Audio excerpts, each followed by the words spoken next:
Moi, j'étais stressée. J'étais stressée parce que j'avais peur de mal faire les choses, en fait. Et je voulais que ça soit parfait, que ça soit validé par Allah. Moi, j'avais pas de doute, mais c'est vrai qu'on a toujours peur de mal faire les choses. Donc oui, j'avais un peu peur de mal faire les choses.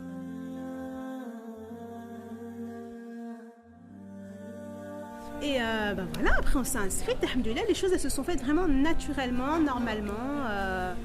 Sachant que depuis longtemps, après ce projet de Umrah, il est en nous depuis très longtemps. C'est-à-dire que c'est quelque chose qui s'est préparé vraiment pendant plusieurs années, je crois, pas depuis qu'on est mariés, mais depuis quelques années quand même.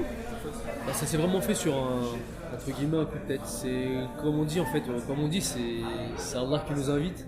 Et concrètement, et nous, on lui répond. On a répondu présent à l'invitation.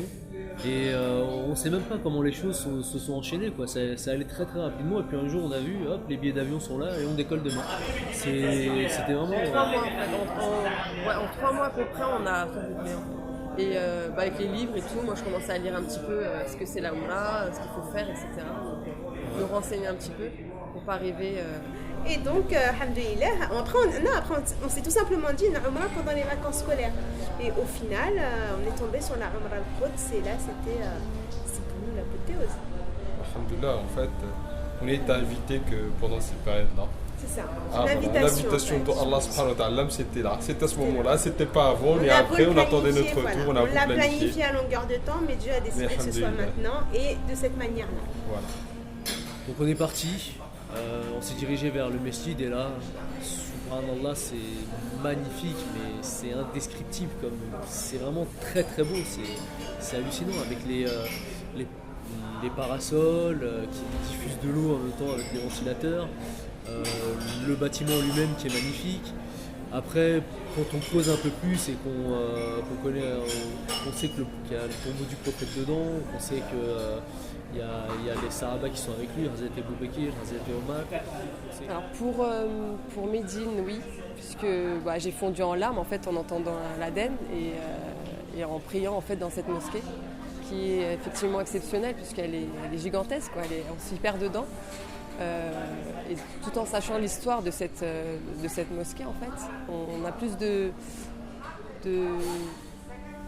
sentiments en fait qui rebondissent en fait et qui est assez fort en émotion, on va dire. C'est limite pas croyable, quoi. C'est une sensation indescriptible. Ça, faut le vivre. Honnêtement, faut vivre. C'est Mecque, Médine, faut le vivre. C'est pas... J'espère que ce voyage changera le comportement en arrivant en France. Qu'on s'y habitue à être à l'heure pour les prières et à être présent et changer de comportement, changer de mode de vie en espérant Inch'Allah. Inch'Allah, je ne dis pas qu'on va y arriver, mais en plusieurs étapes, plusieurs efforts, on va y arriver Inch'Allah. Donc moi je dirais, comme il disait Cheikh Dever, il a dit, il faudra que vous sachiez, pour vous c'était un départ. C'est comme vous venez de naître, repartez sur une de bonne base et prenez les choses du bon côté, les mauvaises, vous les zappez. Voilà, c'est ce qu'il faut faire, Inch'Allah. Et donc, c'était notre but, Inch'Allah. En espérant que moi et ma femme, on y arrivera, Inch'Allah. C'est un aboutissement, on va dire. Hein. Ce voyage, vraiment, il a été crescendo. C'est-à-dire, on est vraiment passé par la mosquée Al-Aqsa, puis par Médine. Et maintenant, c'est vraiment maintenant qu'on arrive à Mecca qu'on se rend compte du chemin qui a été fait. Quand j'étais à Médine, je me rendais pas spécialement compte. Hein. Quand j'étais à Jérusalem non plus. Hein.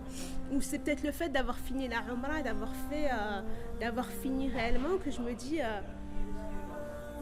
alhamdoulilah, je me dis c'est fait, j'ai vu tout ça, j'espère que ça m'a changé. Là, aujourd'hui, à l'heure actuelle, ça m'a changé. J'espère arriver en France et pas retomber dans ma routine habituelle. J'espère que ça aura un impact sur moi, sur ma vie religieusement, humainement. Inch'Allah, on verra.